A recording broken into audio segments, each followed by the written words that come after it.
नमस्ते। एक बार फिर आपका मेरे चैनल पे स्वागत है। आज इस वीडियो के माध्यम से मैं आपको शक्तिपात के बारे में कुछ बताना चाहता हूँ। बहुत से वीडियो आपने देखे होंगे, लोगों से सुना भी होगा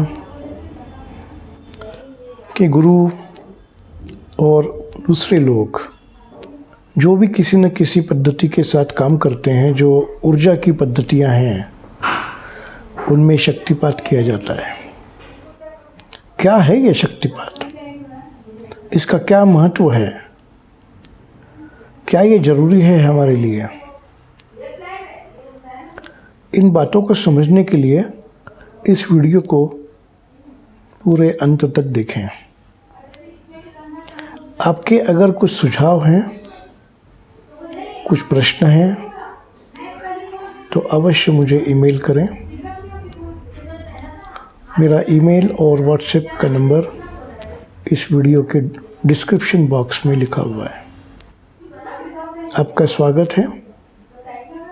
आपने अगर ये चैनल मेरा सब्सक्राइब नहीं किया है, उसे सब्सक्राइब करिए, जिससे कि आपको अलग अलग वीडियो के माध्यम से मैं कुछ जानकारी दे सकूं।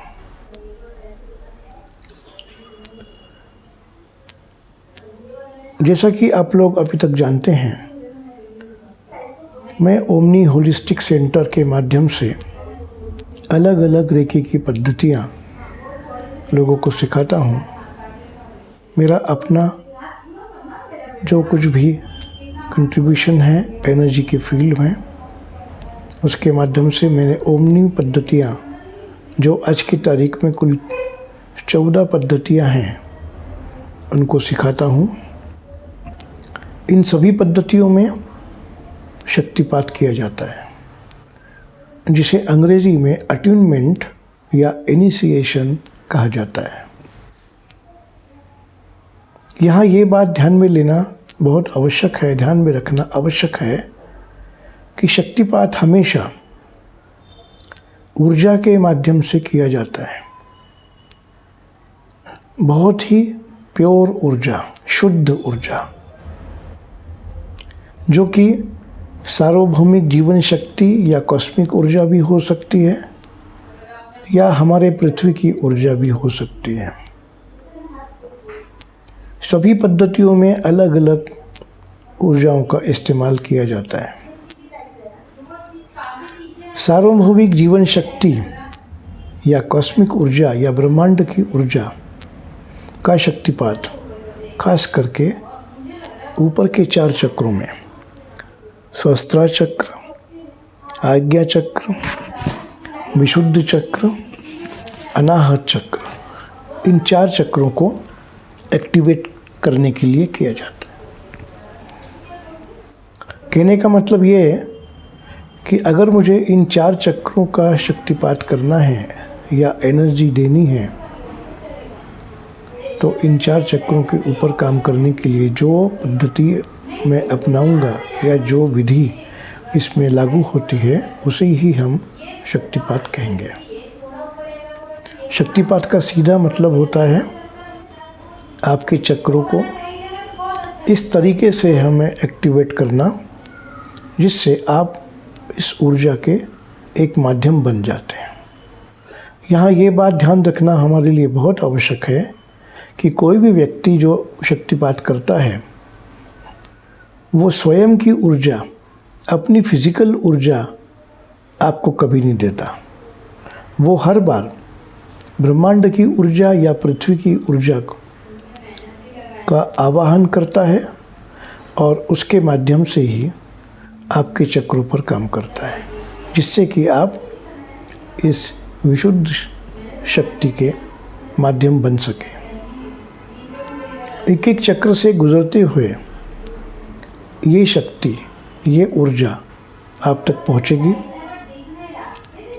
और आप इसके माध्यम बन जाएंगे, मीडिया बन जाएंगे, चैनल बन जाएंगे।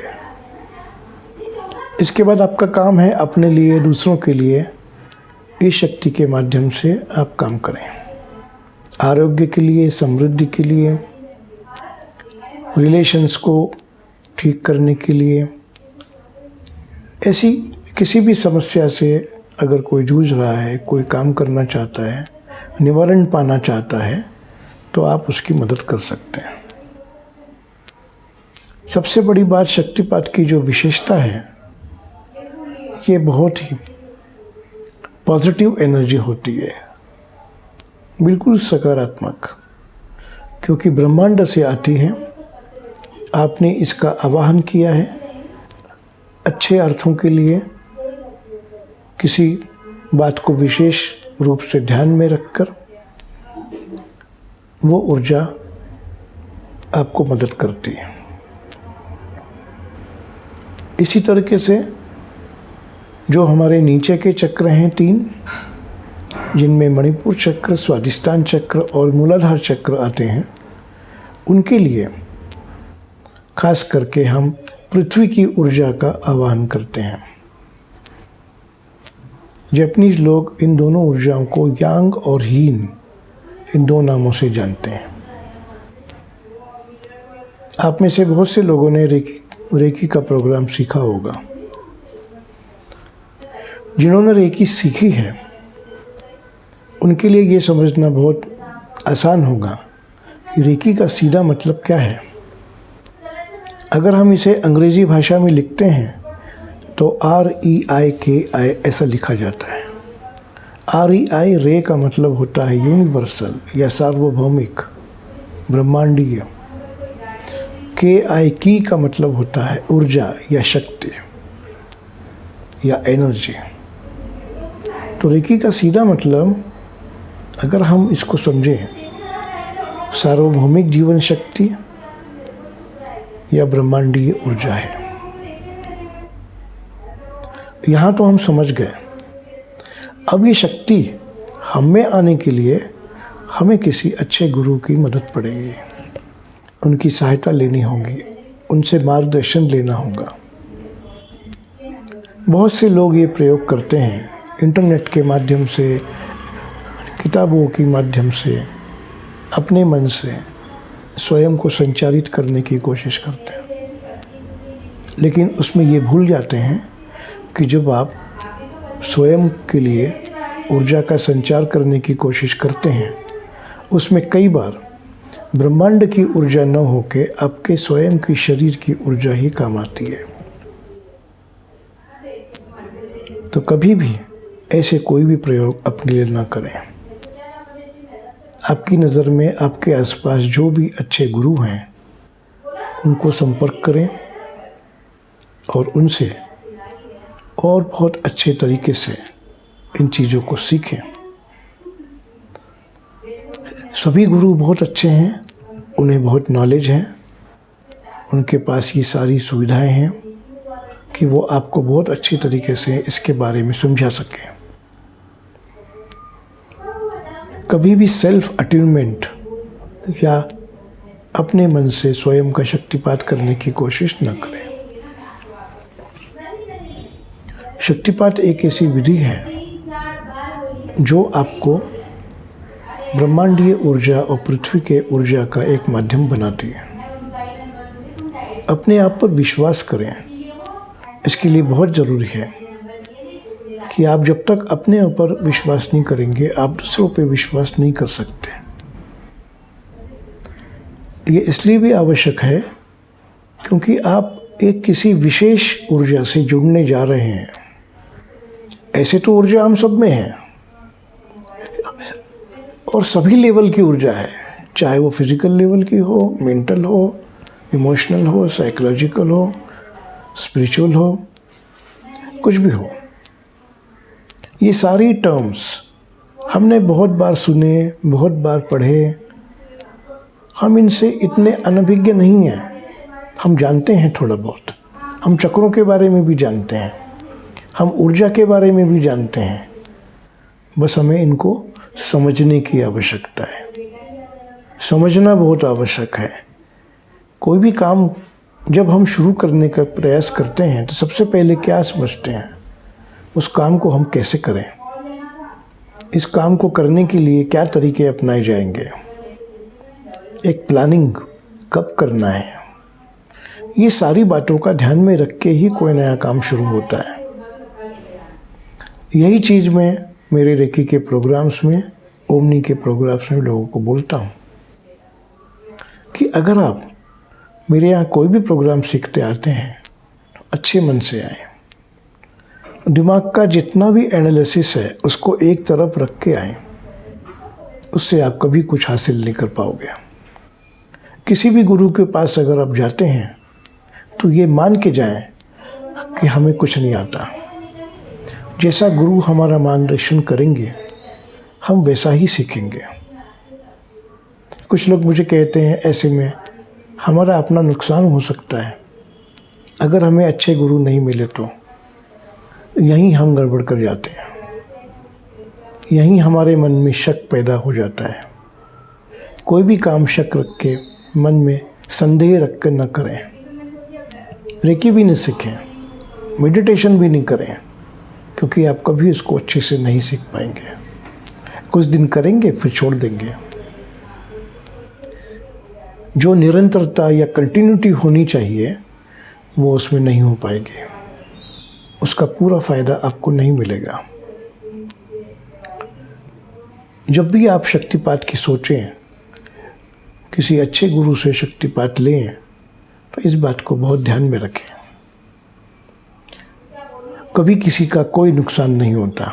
शक्तिपात लेने से आपका कभी नुकसान नहीं होगा। जैसा कि मैंने शुरुआत में बोला कि कोई भी व्यक्ति अपनी स्वयं की ऊर्जा आपको नहीं दे रहा, वो दे भी नहीं सकता। उसके अंदर वो एबिलिटी ही नहीं है। मैं अपने शरीर की ऊर्जा आपको नहीं दे सकता। मैं तो हर बार ऊर्जा का आवाहन करूँगा और आप तक पहुँचाऊँगा। मैं भी एक माध्यम मात्र हूँ। इसी माध्यम के अंतर्गत हम सब आपस में जुड़े हुए हैं। हम कैसे लोगों के बारे में कई बार समझ जाते हैं कि ये व्यक्ति अच्छा है, ये व्यक्ति बुरा है। ये सब एनर्जी वाइब्रेशंस है जिनको हम समझ जाते हैं। इसलिए मैं कहता हूँ हम सब में ये योग्यता है, एबिलिटी है। उनको पहचानना हमारे लिए आवश्यक है, और इनको पहचानने के लिए शक्तिपात अगर आप लेते हैं तो ऊर्जा आपको मदद करती है, बहुत सहायक हो जाती है आपको मार्गदर्शन करने के लिए, आपको आगे बढ़ने के लिए। ज़रूरी नहीं होता कि शक्तिपात हर बार आपको अध्यात्म ही दे। आप जिन समस्याओं से जूझ रहे हैं उन सबका समाधान ऊर्जा के साथ है। इन बातों को ध्यान में रख के आप शक्तिपात अवश्य लें। अवश्य किसी अच्छे गुरु के संपर्क में हों तो उनको मिलें, अपनी समस्याएं उन्हें बताएं, आपको निराकरण अवश्य मिलेगा। आपको कोई सवाल हो, कुछ भी डाउट्स हो, मुझसे संपर्क करना चाहें तो डिस्क्रिप्शन बॉक्स में जो मेरा ईमेल और व्हाट्सएप का नंबर लिखा है उस पर भी आप संपर्क कर सकते हैं, आप प्रश्न पूछ सकते हैं। मैं हमेशा अपने स्टूडेंट्स के लिए, लोगों के लिए ओपन रहता हूँ। आपको जवाब अवश्य मिलेगा। इस वीडियो को अंत तक देखने के लिए आपका बहुत बहुत धन्यवाद। आगे की वीडियोस में भी मैं इसी तरह की बातें आपसे शेयर करता रहूँगा, क्योंकि यही मेरा लाइफ है, यही मैंने किया है, तो मैंने जो किया है वही आपको दे सकता हूँ। आप जुड़े, आपका स्वागत है। एक बार फिर मुझे बहुत खुशी है कि आप लोग मेरा चैनल देख रहे हैं, सवाल पूछ रहे हैं, आगे आ रहे हैं। किसी अच्छी चीज़ को समझने के लिए हमें सोचने की आवश्यकता नहीं पड़ना चाहिए। बहुत बहुत धन्यवाद।